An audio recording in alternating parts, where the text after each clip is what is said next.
उतर बरं. आहेत शेतातच आहेत.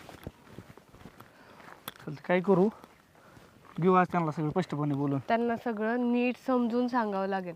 ते जर जास्त काय बोलायला लागले ना, त्यांना सांगू ठीक आहे चालतंय, 1-2 एकर राहू दे म्हणा, तुम्हाला बाकीचे विकून टाकू. अहो काय फायदा आहे गावाकडच्या जमिनीचा, पडीक येते अशी पण. चालतंय, आपलं जसं ठरलंय हा त्याप्रमाणे एक विकून- सगळीच विकायची हा आणि झालंय का कोळतीला आले तर 2 एकर विकायची. नाही आपली 8 एकर 8 एकर विकू, विकायची, 2 दोन एकर राहू दे हा. त्यांच्यासाठी. त्यांनाच सगळं काय लागत असेल, काय शेतकऱ्याचे असेल त्यांना ते. अहो ते विकून फायदा आहे आपला. आपण शहरात एखादा प्लॉट घेतला, जमीन घेतली, तिथं किती मोठा प्रॉफिट आहे माहिती आहे का. इथं राहून काय करायचंय, कवर शेती करणारे, काय शेतीत उरलंय सांगा बरं. ते मग सगळं कळतंय, पण आज काय आहे ना ते स्पष्टपणे आपण बोलू. हा आणि आपण तिकडे आपलं ठरलंय तसं फ्लॅट घेऊ, एखादा धंदा टाकू. हा एकतर इथं राहणीमान नाही चांगलं, लोकांचं उगाच कशा तरी गावंडर टाईप राहतात. एक तर काय म्हणू त्यांना, तुम्ही पण चला म्हणून तिकडं, हा त्यांना पण एखादा धंदा तिथं मॉल फिल्ड मध्ये एखादा गाडा फेडा टाकून देऊ. हा चालतंय, चला बोलू त्यांच्याशी आधी.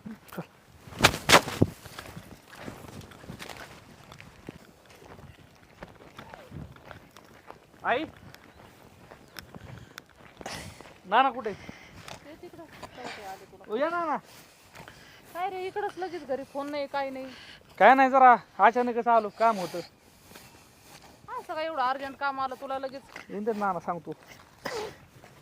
अरे काय या काय की आला फोन नाही काय नाही. आलो, काम मग तसं निघालं त्यामुळे यावं लागलं.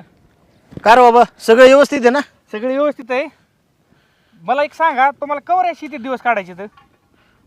अरे बाबा चालायचं सवय आम्हाला काम करायची. सवय नाही, मला पण वाईट वाटायला लागलं. माझ्या मित्रांचे आई बाप सगळं जमिनी फिमिनी हे करून शहरात गेले तर आपल्या कवर ठेवायचे तर. आणि काय ह्यात फायदा या काय जमिनी, काय जमिनी विकायच्या मी म्हणतो. अरे जेमिनी विकायच्या म्हणतो, अरे इथं तर पिकत म्हणून तिथं शहरात खातात. 1 मिनिट, आपले किती एकर आहे? 10 एकर आहे. 2 लाख रचत का वर्षाला माग. एकदा मी म्हणतो ही 10 एकर विकली, तिकडे प्लॉटिंग चालू आहे, प्लॉटिंग घेतलं, प्लॉट घेतला विकत, तर त्याच्या एका वर्षात किती पैसे वाढतात माहिती का तुम्हाला? अरे बाबा काय वाढायचे ते वाढू दे, पण आपली वावर इकून जमतंय का? होय वडिलोपार्जित आहे आपल्या. अरे आपल्या आज्या पंजांनी कष्ट केले, आपल्यासाठी राखून ठेवलेत, इकायसाठी नाही दिली आपल्याला. हा मग तुम्ही एक काम करा, 8 एकर विका आणि 2 एकर राहू दे तुमच्यासाठी. नाही नाही नाही खुळीनीच याच्या डोक्यात घातला असं विकाय टिकायचं. बरं ना, आजोबाने जे केलं, बापाने जे केलं, म्हणजे आजोबाने जे केलं, पंजोबाने जे केलं, जे तुम्ही केलं ते नाही ना मी करू शकत. हे जमिनीत काय आहे असं? अरे काय थोड्या दिवसात आपण तिथं लय मोठे आपले प्रॉपर्टी होईल. अरे बाबा त्या प्रॉपर्टीला काय करतो, ही वडिलोपार्जित जमीन आहे आणि तुला काय घ्यायची असेल ना तिकडे प्रॉपर्टी, एक काम कर तू कमव पैसे आणि थोडं थोडं पैसे टाकून घे. थोडं थोडं टाकून किती व्हायची? माझं 25-30 वर्ष त्याच जात्यानं. आता जमीन विकून तेवढं पैसे भरत मी 25 वर्ष डायरेक्ट पुढे जाईन. कशाने? तिकडे जमीन घेऊन वय जमीन नाही घ्यायची, मग प्लॉट घ्यायचा, एखादी जागा घ्यायची, जागा बिल्डिंग बांधायची आणि मग ती विकून टाकायची आणि मग परत घेऊन इकडे आपण. अरे कशाला उलट पालट काय धंदा करतो बाबा हा? अरे त्याचं काय खरंय? आणि उद्या तुझ्या प्लॉटला आणि जमिनीला किंमत भेटणार कशावरनं? किमती खाली खाली आल्यावर काय करशील? हा मग या शेताला कुठे जास्त किंमत आहे आणि तुम्ही जे आता शेतात पिकवताय त्याला तरी कुठे जास्त किंमत आहे? त्यातून काय इन्कम येत आहे असं? ही काय आहे नाना, तुम्ही तिकडे चला एकदा तुम्हाला कळेल हा. किती जमिनी ही झालंय. अहो 20-20 हजार रुपये किंमत आहे तिथं फ्लॅटची. अहो फ्लॅटची किंमत 40 लाख आहे, फक्त भाड्याची किंमत 20,000 आहे. भाडं 20,000 आहे. जर विचार करा आपले जर 10 असतील तर 2 लाख रुपये महिन्याला नाही का येणार? कुणाला नको वाटणार आहेत ती पैसे? अरे बाबा सगळं खरं आहे तुझं, पण आमच्या सारख्याला राहता येईल का तिकडं? आम्हाला इकडं मोकळ्या डाकळ्या हवेची सवय, माणसांची सवय. अरे रानात काम करताना दिवसाला 4 माणसं भेटतात, रोज बोलणं चालणं होतंय. अरे आपली सगळी जुनी माणसं भावकी येतात, ते सगळं सोडून तिकडं येऊय आम्ही. अहो भावकीचं काय घेणं देणं आहे एवढं? 1 मिनिट, तुमचा प्रश्न फक्त तुम्हाला घरात बसणं व्हायचं ना एवढाच आहे ना? मग देतो तुम्हाला एखादा वडापावचा गाडा टाकून. अरे. 4 माणसं रोज भेटते ना, धंदा होईल तेवढाच. अहो पुण्यात वडापाव तुम्हाला माहित नाही, वडापावाला दिवसाला 10,000 आणि 15-15 हजार रुपये कमवतोय. नाही कमवतोय बरं का, तो त्याच्या कष्टाने कमवतोय. तेवढं कष्ट इकडं रानात जर केलं ना तू, तर तू बी कमवशील ना. इकडं कष्ट करतो याच्याने होत नसेल तर शहरात जाऊन काही तुला उलट्या पालट्या बुद्ध्या सुचत असते ना, तर इकडं रानातच गाड. काय उलट्या पालट्या बुद्ध्या नाही हा?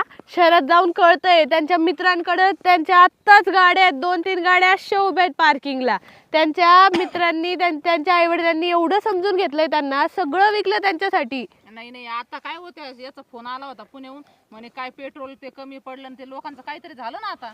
हा ते तर जाऊ दे, तुझ्या मित्रांच्या दारात आहे ना गाड्या उभ्या आहेत ना, पण त्यांची जमीन राहिली का नावाला गुंठाभर तरी? मग ते राहिले का विचार कर. अगं आपल्या घरामागं आपली एवढी 10 एकर जमीन आहे. ना त्यांच्या आई बापाने समजून घेतलं म्हणून आज त्यांच्या 4-4 मजली बिल्डिंग झाल्या. तर त्यांची प्रगती बघून असं वाटतं माझी पण आई बापा अशी असती ना, मला जमीन विकून पैसा दिला असता तर मी पण तेवढा मोठा झाला असतो आज. आणि एकुलता एक पोरगा आहे मी तुमचा, तुम्हाला माझ्यासाठी एवढं करणं आहे ना.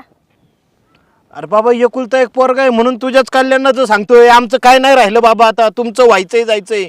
आता तुझं लग्न झालं का नाही मला सांग. ही पोरगी देताना सासरा काय म्हणला होता, नोकरी बिकरीचं ठीक आहे पण जमीन आहे का नाही?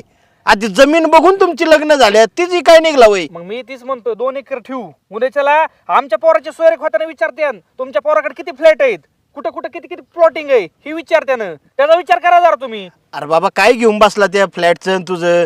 अरे तू शेवटी आपलं गाव ते गाव असतं. बाहेरच्या शहरांनी जाऊन तू काही जरी केलं ना, आता मध्ये आजार आला होता, माणसं गावाकडे पळाली का नाही? बरोबर आहे. तेव्हा तुझ्या फ्लॅटला कोण खात होतं का?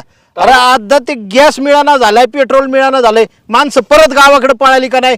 कोण खाते तुमच्या शहरातल्या प्रगतीला रे? कुलूप लावून आला फ्लॅटला आपल्याकडे राहायला तवा. आणि मग अरे शहर किती जरी सुधारली ना तरी त्याचा मूळ पाया हा गावाकडेच आहे. आणि तो आपला शेतकरी माणूस आणि आपल्या जमिनी आहे, एवढं लक्षात ठेवा. अहो मग आम्ही म्हणतोय की 2 एकर राहू दे तुम्हाला, 8 एकर विकू फक्त.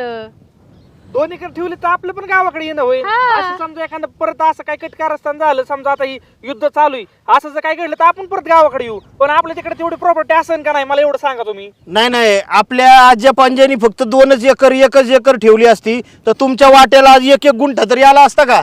अरे जमिनीला पुढं फाटं फुटतात बाबा, वाटण्या होणार त्याच्या. ना आपल्या आजोबांनी पंजोबांनी जी ठेवलं ना त्यांनी त्यात प्रगती केली नाही. मी ही इकून खायचं म्हणत नाही, त्यांनी पण कुठेतरी काहीतरी घ्यायचंच म्हणतो या.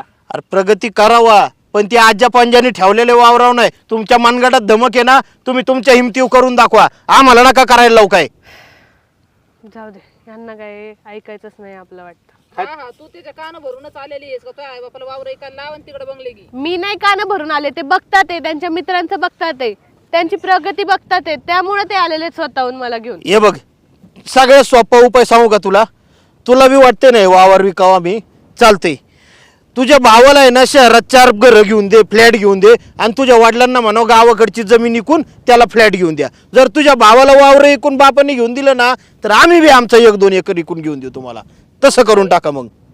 माझ्या भावाचं कुठे लग्न झालंय अजून? नाही होईनच ना आता. आणि लग्नाचा काय संबंध आहे? लग्न होऊ नाही होऊ आणि शहरातला फ्लॅट बघून देतील ना त्याला पोरी. कर तसं. तो आई बापाला लाव विकायला वावर, मग आम्ही विकतो. तुम्हाला आमचं सुख देखवत नाही, आमचं सुख कसे ते बघा ना तुम्ही आधी. अरे बाबा तुझ्या सुखासाठीच आदबतोय आम्ही, तुझ्या सुखासाठीच वावरं ठेवल्यात. इकून खाल्ली असती ना तर आम्ही बी लय सुखात दिवस काढला असतं. आणि आम्हाला काय कुडून कुडून खाता ना काय एखादं तुकडं विकून. आता शेवटी कसं आहे, जमीन आहे तुमची, तुमचं तुम्ही आता ठरवा. आता काय तुम्ही जर असं नसताना तयार होत तर परत मी गावाकडे पण येणार नाही. माझं मी तिकडे जाऊन माझं काळ करतो. बरं आहे बाबा, ह्याच्यासाठीच तुला मोठा केलाय आम्ही. तुमच्या म्हणण्याप्रमाणे वागा, वावरं का, आणि नाही ऐकलं तर तुम्ही जाणार आम्हाला सोडून, नाही का? वावरं तशीच राहू द्या, आई बाप तसंच राहू द्या, काही घेणं देणं नाही राहिलं तुम्हाला. मग आता ही हाय ही माझ्यासाठीच आहे. जर तुम्ही हीच माझ्यासाठी ऐकायला तयार नसाल तर मग माझं काही इथं येऊन उपयोग आहे मला सांगा बरं तुम्ही. तुला आता त्याची किंमत नाही कळायची. एक काम कर, जरा गावात ये ना, हेलपाटा मारून ये, फेरफटका मारून ये, लोकांची परिस्थिती बघ. अरे लोकांची लग्न राखडल्यात वावरं नाही म्हणून तुमचं सगळं झालंय तर तुम्हाला ही असली बुद्धी सुचली का? तुम्ही एवढं म्हणतातच आहे ना, तर ठीक आहे, मी जाते पप्पांकडं. पप्पांना पण म्हणते जमिनी विकून फ्लॅट घ्या. नाही तुम्हाला 2-3 फ्लॅट घेऊन दाखवले ना तर बघा फक्त. आणि 1 मिनिट, आणि जर ते जमिनी काय तयार झाली तर तुम्ही पण विकणार का? सांगा मला एवढं. चालते. विकू तुझ्यासाठी, हे सगळं तुझ्यासाठीच आहे. चालतंय. आता तवाच घरी येईन मी. हा. वाटलं तर 4 दिवस येऊन इथं राहा, पण तुम्ही माझ्या मनाजोग काय वागत नाही तर. चला लगेच आलो पप्पांकडे सासरवाडीला जाऊ. जाऊन बघतो मी. चला, कशाला थांबला इथं उगत? काय लेकरांचं पटत आहे का तुम्हाला?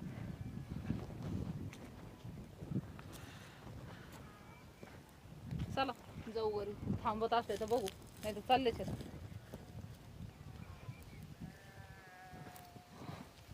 हे बघा पप्पा, असं पण भाऊ काय आता इथं गावात राहणार नाहीये, तो पण सिटीत शिकतो, सिटीतच राहणार आहे तो पुढे जाऊन. आपण आता गावाकडे जमीन ठेवून काय उपयोग आहे सांगा बरं?